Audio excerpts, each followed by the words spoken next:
وقت بھی کافی ہو گیا ہے تو مجلس بھی کافی سن لی آپ نے. تبرک کا نام شرکت کے طور پہ ذکر کرتے ہیں. خداوند عظیم ارشاد فرماتا ہے سورہ مائدہ میں ارشاد فرماتا ہے انما ولیکم اللہ ورسولہ، صرف اور صرف آپ کا ولی اللہ ہے اور اس کا رسول ہے. والذین آمنوا الذین یقیمون الصلاۃ ویؤتون الزکاۃ وهم راکعون، اور وہ ہستی مومن تمہارا ولی ہے کہ جو مسلسل نماز کو قائم کرتا ہے اور رکوع کی حالت میں زکوٰۃ دیتا ہے.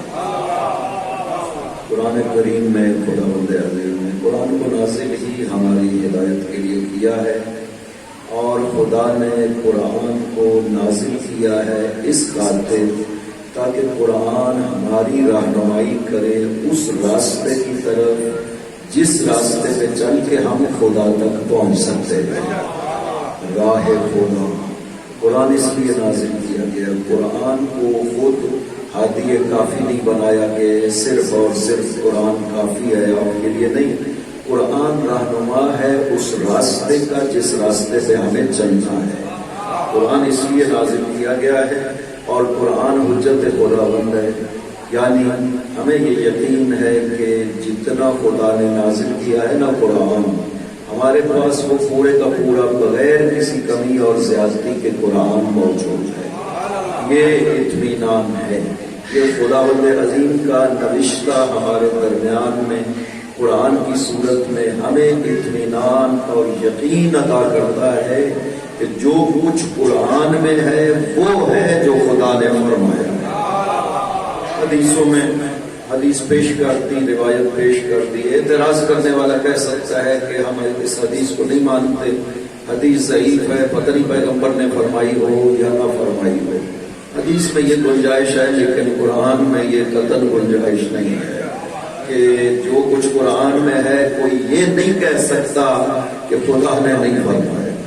یہ کہہ سکتا ہے کہ یہ مراد نہیں ہے جو آپ کہہ رہے ہیں.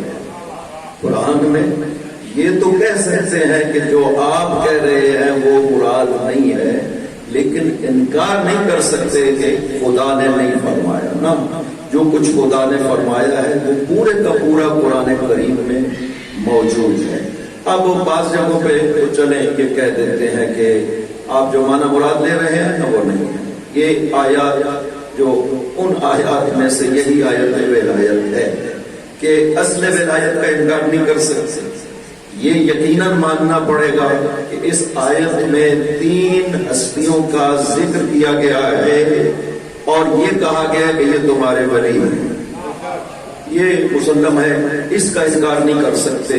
یہ نہیں کہہ سکتے کہ وہ تیسری ہستی آپ نے خود ساتھ لگا لی ہے، خدا نے تو صرف اللہ اور رسول فرمایا. یہ نہیں کہہ سکتے. یہ ماننا پڑے گا کہ خداوند عظیم نے فرمایا ہے کہ یہ 3 ہستیاں آپ کی ولی ہیں. اس کا انکار نہیں ہے. ولی ماننا پڑے گا قرآن کی روح سے. لیکن اس حوالے سے وہ گفتگو کرتے ہیں کہ آپ جو کہہ رہے ہیں نا ولی ہیں ہمارے، اس ولی کا معنی وہ نہیں ہے جو آپ کہہ رہے ہیں. اس ولی کا ایک اور معنی ہے جو ہم کہہ رہے ہیں.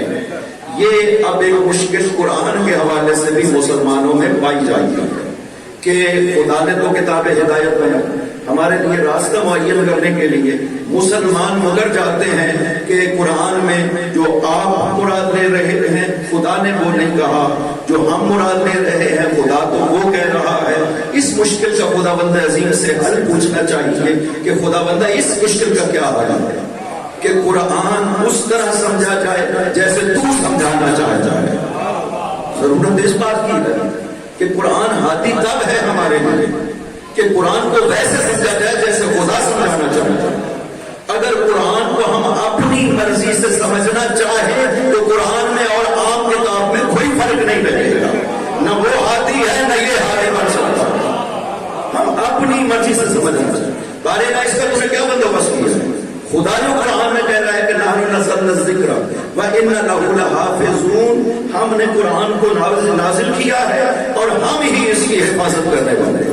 خدا بندہ اگر سوال کیا جائے کہ اس قرآن کے الفاظ کو تو بچا دے اور ان الفاظ سے وہ معانی نہ سمجھے جائے تو سمجھانا چاہتا ہے اس قرآن کی حفاظت کا کوئی فائدہ نہیں ہے مسلمانوں کہ جو تو سمجھانا چاہتا ہے لوگ وہ نہ سمجھیں، اپنی مرضی کے معانی پہنا دیں قرآن کو، اور پھر ہم کہیں کہ جی قرآن کے لفظ محفوظ رہ گئے، یہ بڑی بات ہے۔ تو لفظوں کا تب فائدہ ہے ان سے وہ معنی سمجھا جائے جو خدا بیان کرنا چاہتا ہے تاکہ ہدایت حاصل کر سکے۔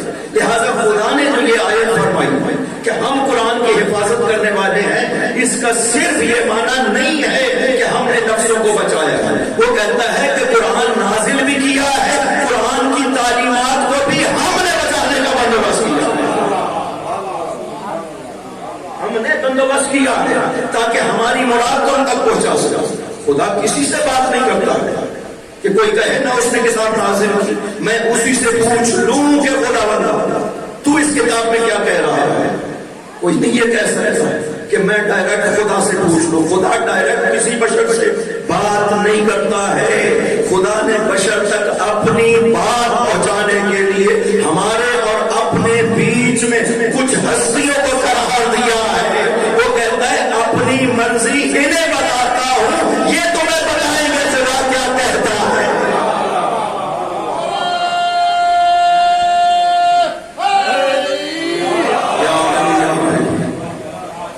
وہ تو کہتا ہے کوئی بشر یہ دعویٰ نہیں کر سکتا، بشر تو سب محتاج ہے نا اس قرآن کریم کو سمجھنے کی، یا صرف وہی ان کی ذمہ داری تھی جو حضور پاک کے دور میں تھے، قرآن کو سمجھنا صرف ان کی ذمہ داری تھی، صرف ان کے لیے حاضر۔ لہٰذا وہ تو جا کے پیغمبر سے پوچھ خدا نے سائز میں کیا فرمایا، اور ادھر بھی حال یہی تھا کہ وَمِنْهُمْ مَنْ يَسْتَمِعُ إِلَيْكَ، سورہ محمد خدا والذی ارشاد فرمایا وَمِنْهُمْ مَنْ يَسْتَمِعُ إِلَيْكَ، اکثر تشریف فرما ہے یسمع اور یسمع میں فرق ہے، دونوں سننے کے معنی میں ہے۔ عربی یسمع کا معنی ہے سننا، آواز کانوں پہ پڑ رہی ہے توجہ نہ بھی ہو، اسے کہتے ہیں سننا یسمع۔ یسمع کا معنی ہے بہت غور سے سننا، کوئی شخص بول رہا ہے بندہ سمجھنے کی خاطر پوری توجہ کرتا ہے کہ یہ کیا کہہ رہا ہے، اس کے لیے لفظ یسمع استعمال کیا جاتا ہے۔ خدا فرماتا ہے وَمِنْهُمْ مَنْ يَسْتَمِعُ إِلَيْكَ، یہ جو آپ کے سامنے یا رسول اللہ یہ جو سامنے بیٹھے ہوئے ہیں یہ آپ کی باتوں کو بڑے غور سے سننے کی کوشش کرتے ہیں، لیکن سمجھتے کچھ بھی نہیں ہے، آپ کہتے ہیں سمجھ نہیں آتی ہے، کیوں؟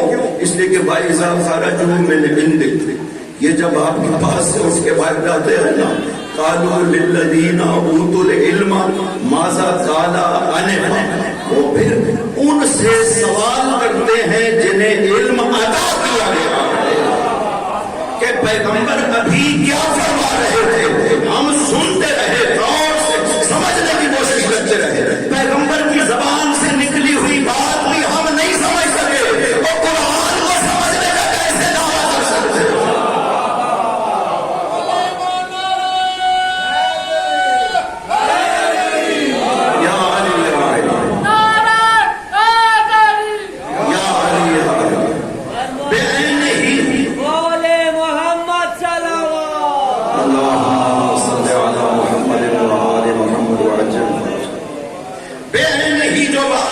پیغمبر کی بات کو سمجھنے کے لیے قرآن کہہ رہا ہے کہ انہیں ضرورت پڑتی ہے پیغمبر آپ کی باتوں کو سمجھنے کے لیے، کس چیز؟ الذین اوتوا العلم، ان ہستیوں کی جنہیں علم عطا کیا گیا۔ خدا جسے علم کہہ رہا ہے سیکھی سکھلائی باتیں نہیں ہیں، خدا جسے علم کہہ رہا ہے انہیں ضرورت ہے یا رسول اللہ آپ کی سادہ باتیں بھی سمجھنے کے لیے ضرورت ہے۔ الذین اوتوا العلم، قرآن کے لیے بھی یہی فرما رہا ہے بل هو آیات بینات فی صدور الذین اوتوا العلم، قرآن کی آیات بینات تب بنتی ہیں، مطلب کو تب بیان کرتی ہے جب قرآن کو وہاں سے لیا جائے جن سینوں میں خدا نے علم عطا کیا ہے۔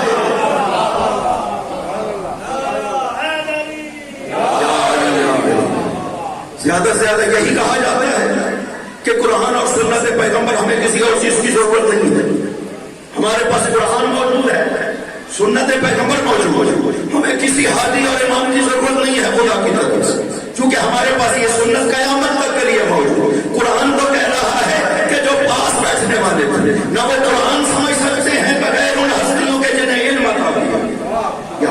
آیات نہیں صرف کہا خدا بندے بل ہو آیات بینات، قرآنی آیات بینات بنتی ہی تب ہے جب ان سینوں سے لیا جاتا ہے جنہیں علم عطا کیا۔ قرآن سمجھنا ہو ان ہستیوں کی ضرورت جنہیں علم عطا کیا گیا ہے، حدیث پیغمبر سمجھنی ہو ان ہستیوں کی ضرورت جنہیں علم عطا کیا گیا ہے۔ اس کا مطلب ہے بغیر ان ہستیوں کے جنہیں خدا نے علم عطا کیا ہے نہ دین سمجھ آئے گا، نہ قرآن سمجھ آئے گا، نہ رسول سمجھ آئے گا۔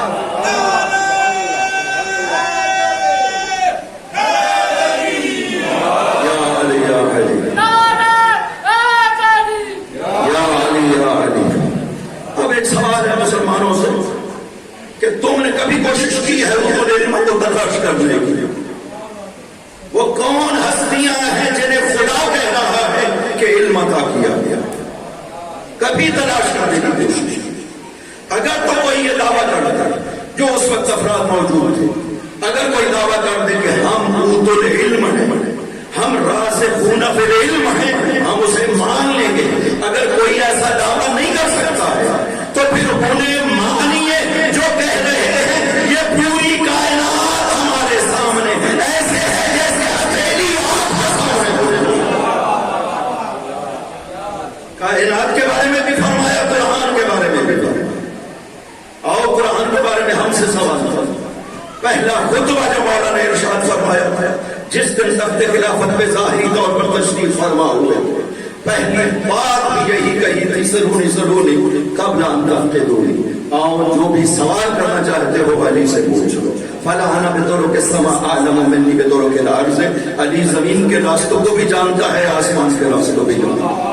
یہ زمین اور یہ آسمان مراد نہیں ہے مولا علی کی، اس کائنات کی تمام حقیقتیں مراد ہے۔ آسمان سے مراد یہ آسمان نہیں ہے، جہاں پہ بھی کہا جاتا ہے قرآن کریم میں اس سے یہ آسمان نہیں ہے جو ہم دیکھ رہے ہیں، اس آسمان سے مراد عالم غیب ہے۔ خدا جو فرماتا ہے وَفِي السَّمَاءِ رِزْقُكُمْ وَمَا تُوعَدُونَ، آسمان میں تمہارا رزق ہے اور جو تم سے وعدہ دیا گیا، یہ رزق ہمارا اس آسمان میں موجود ہے۔ یا کہا جاتا ہے کہ اعمال کے لیے، فلاں کے اعمال کے لیے آسمان کے دروازے کھول دیے جاتے ہیں، فلاں کے لیے آسمان کے دروازے نہیں کھولے جاتے، یہ آسمان نہیں ہے۔ آسمان غیب مراد ہے جہاں سے رزق صادر ہوتا ہے، سدرۃ المنتہا کو آسمان غیب کہا جاتا ہے۔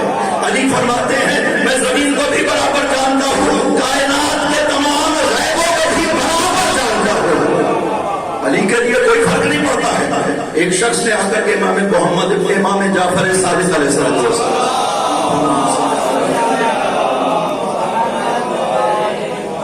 کچھ سوال کر دیا۔ عمران ابن عائل ہے ظاہراً یہ راوی بہت موثق اور بہت حضرت کے خاص اصحاب میں سے ہے عمران، کچھ باتیں سوال کی اور پھر حضرت نے اسے بیان کیا کہ عمران امام جو ہے وہ دلوں کی باتوں کو جانتا ہے، جو لوگوں کے دلوں میں ہے نا امام اسے سمجھتا ہے۔ امام یعلم ما بین المشرق والمغرب، امام جو کچھ مشرق و مغرب میں ہو رہا ہے اسے بھی جانتا ہے۔ اس نے سوال کیا کہ اپنا رسول تمام مشرق و مغرب سب کو جانتا ہے، فرمایا کہ مجھے امام بنایا ہے خدا نے کائنات کا، اگر کائنات میری نظروں سے مخفی رہے تو میں حجت خدا کیسے بن سکتا ہوں؟ خدا علم نہ عطا کرے اور حجت بنا، کیسی حجت ہے؟ کیا فرق پڑتا ہے؟ میں یہ حدیث پہلے بیان کی ہے کہ امام رضا علیہ السلام روحی کا خدا صلوات پڑھیے محمد علیہ۔ جس وقت خراسان تشریف لے گئے تو وہاں پہ بہت سے مختلف زبانوں والے لوگ آتے تھے، حضرت ہر کسی سے اس کی زبان میں گفتگو کرتے تھے، جو بھی آنے والا ہوتا اسی سے اس کی زبان میں گفتگو کر رہے۔ تو سوال کیا جناب ابو سعد دہلوی نے، مولا اتحسن لغاتہم، آپ ان کی زبان کو خوب جانتے ہیں؟ آپ نے فرمایا میں کیسے نہ ان کی زبان کو جانوں گا، انا حجت اللہ علیہم، میں اللہ کی حجت ہوں ان کے اوپر۔ اگر میں ان کی زبان کو نہ جانوں تو مجھ میں اور تجھ میں کیا فرق ہے کہ میں حجت الہی ہوں؟ امام کی پہچان ہی اس کا علم ہے، اگر علم نہ ہو تو امام نہیں ہو سکتا۔ قرآن کریم کی پہچان کیا ہے؟ خدا فرماتا ہے لا رب ولا یابس الا فی کتاب مبین، جو کچھ بھی ہے کائنات کی حقیقت ہے اس کتاب میں موجود ہے، کتاب مبین جو خدا نے کہا، ہر چیز کو ظاہر کرتی ہے، قرآن میں سب موجود ہے۔ قرآن اگر اس طرح سے ہے تو جو قرآن کے ساتھ خدا نے محافظ بنا کر کے بھیجا ہے، جسے ترجمان قرآن بنا کر کے بھیجا ہے، وہ کیسے معلوم ہو سکتا ہے؟ وہ کیسے ہو سکتا ہے کہ کائنات کی کسی راز کے بارے میں سوال کیا جائے اور وہ کہے لا اعلم، میں نہیں جانتا ہوں؟ اس کو امام نہ ماننا خدا کہتا ہے، کیونکہ جیسے قرآن کے لیے کہا نا لا رتب ولا یابس الا فی کتاب مبین، وہ امام کے لیے بھی کہتا ہے وکل شیء احصیناہ فی امام مبین۔ اس کائنات کا تمام علم ہم نے امام مبین میں قرار دیا ہے۔ کتاب جو کچھ حقیقت کتاب میں ہے بیان ہی وہی حقیقت خدا بند عظیم قرآن میں کہتا ہے، امام میں کہتا ہے، جسے ہم نے امام بنایا ہے اسے بھی اوت العلم، پہچان ہی یہی ہے کہ اسے علم عطا کیا گیا ہے، تبھی تو وہ انسانوں کے لیے ہادی بن سکتا ہے، تبھی تو انسانوں کے لیے رہنما بن سکتا ہے، اور اسے وحی کی ضرورت نہیں ہے جسے خدا بند عظیم اپنی مرضی بتانا چاہتا ہے۔ وہ وہی کا محتاج نہیں ہے کہ جبرائیل آئے فرشتہ اسے پیغام پہنچائے خدا کا، تب اسے پتا چلے کہ خدا کیا فرما رہا ہے۔ امام حق اس طرح نہیں ہوتا ہے جو محتاج جبرائیل ہو، جبرائیل خادم ہے ان ہستیوں کا، جبرائیل سیکھتا ہے ان کے گھروں میں آ کر، انہیں مرضی خدا کا اس طرح سے پتہ چلتا ہے کہ ان کے دل میں ظہور ہوتا ہے رضا خدا کا۔ اس لیے امام صادق علیہ السلام روحی اللہم صل علی محمد ارشاد فرماتا ہے ان قلوبنا غیر قلوبکم، تم سمجھتے ہو کہ ہماری روح ہے اسی طرح ہے جیسے تمہاری روح ہے، نہیں، فرق ہے، ہماری روحیں اور ہیں اور تمہاری روحیں اور ہیں۔ امام اس طرح سے ہے، یہ کائنات پوری امام کے لیے کہ امام یعلم ظاہرہا و باطنہا بداخلہا و خارجہا اطرافہا و کنافہا، یہ پوری کائنات امام کے سامنے ظاہر و باطن کے لحاظ سے بھی، داخل و خارج کے لحاظ سے بھی اس طرح سے ہے کہ امام کو محیط بنایا ہے خدا نے پوری کائنات پر، پوری کائنات سے جہاں چاہے اٹھا سکتا ہے، جیسے آپ اپنے سامنے دسترخوان پڑا ہوا ہو جو ایک چیز چاہے اٹھا سکتے ہو، پوری کائنات امام کے لیے اس طرح قرار دی گئی ہے۔ یہ ہستیاں ہیں، خدا کہتا ہے الذین اوتوا العلم، یہ وہ ہیں جن کی پہچان ہی علم عطا کیا گیا ہے۔ قرآن کو سمجھنا ہو، خدا کہتا ہے اوتوا العلم بل هو آیات بینات فی صدور الذین اوتوا العلم، قرآن بھی آیات بینات بنتے ہیں تو ان سینوں میں جنہیں علم عطا کیا۔ پیغمبر کی بھی حدیث کو سمجھنا ہو تو ان سے سمجھا جائے گا الذین اوتوا العلم، جنہیں علم عطا کیا گیا ہے۔ یہ قرآن کی آیت نہ ہوتی تو یقین کریں اس کو توہین صحابہ کہہ کر کے رد کر دیا جاتا ہے، کیونکہ قرآن کی آیت ہے، انکار نہیں کر سکتے۔ خدا کتنا واضح فرما رہا ہے وَمِنْهُمْ مَن يَسْتَمِعُ إِلَيْكَ، آپ کے سامنے بیٹھنے والے کچھ ایسے ہیں جو بڑے غور سے سنتے ہیں لیکن وہ بالکل نہیں سمجھتے کہ آپ کیا کہہ رہے ہیں۔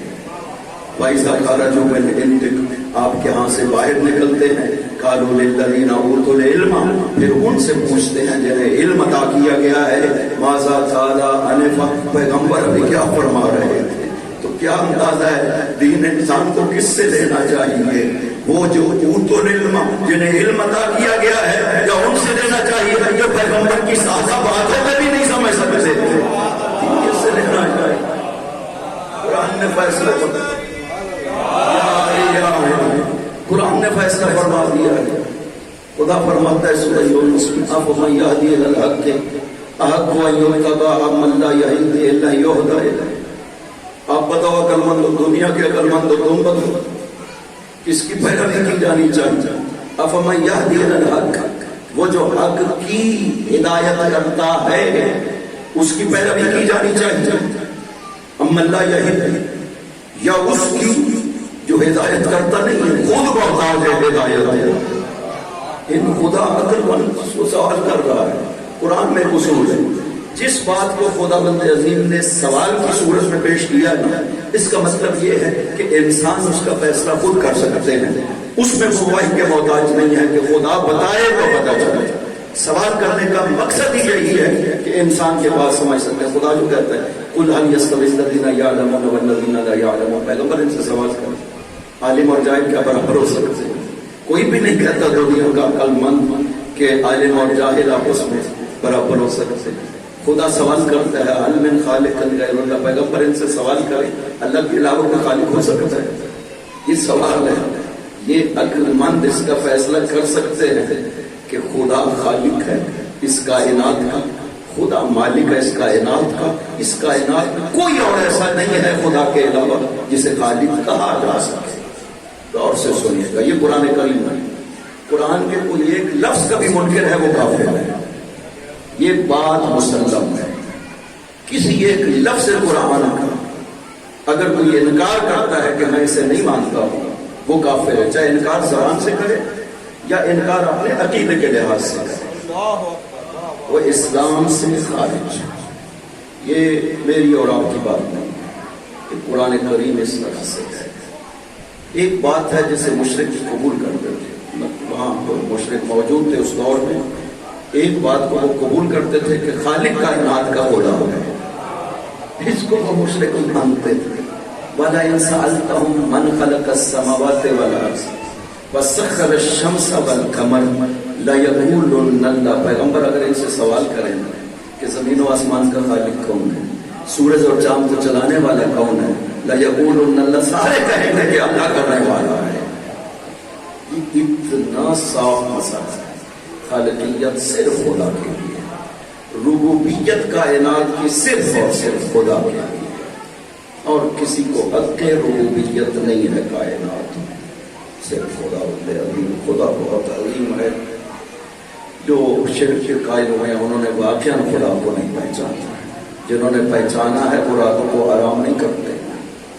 اہل بیت نے خدا کو صحیح پہچانا، لہذا رات کو سو نہیں سکتے تھے، اٹھ کر کے عبادتیں کرتے تھے. اتنا بارگاہ خدا میں کھڑے ہوتے تھے کہ پاؤں سوکھ جاتے تھے. پیغمبر کے لیے، بی بی پاک کے لیے، حتیٰ 18 سال سن مبارک جس ہستی کا اس کائنات میں حسن بصری کہتا ہے کہ امت پیغمبر میں بعد از پیغمبر دختر پیغمبر سے بڑا عابد کوئی نہیں تھا. کانت تقوم فی محرابہا تتبرم قدماہا، پیغمبر کی بیٹی اپنے محراب عبادت میں کھڑی ہوتی تھی اتنی دیر کے پاؤں سوج جاتے تھے. ایسے نہیں پیغمبر کہتے تھے فدا ابوہا، باپ قربان ہوا. یہ عظمتیں تھے سیدہ کی، یہ عبادت کے نمونے تھے. بچے چھوٹے چھوٹے تھے، ماں کے فریضہ کے طور پر بچوں کو رات کو فرماتی تھی، خصوصاً جو عبادت کی راتیں ہیں بی بی پاک بستر لپیٹ دیتی تھی. کچھ شہزادے فرماتے ہیں کہ ہماری ماں ہمارے بستر کو لپیٹ دیتی تھی. اس وقت 3 سال 4 سال کا سن مبارک تھا بچوں کا. بستروں کو لپیٹ دیتی تھی، فرماتی تھی دن کو سو لو، رات کو نہیں سونا ہے، رات کو عبادت خدا کرنی ہے. یہ اہل بیت کا گھرانہ ہے.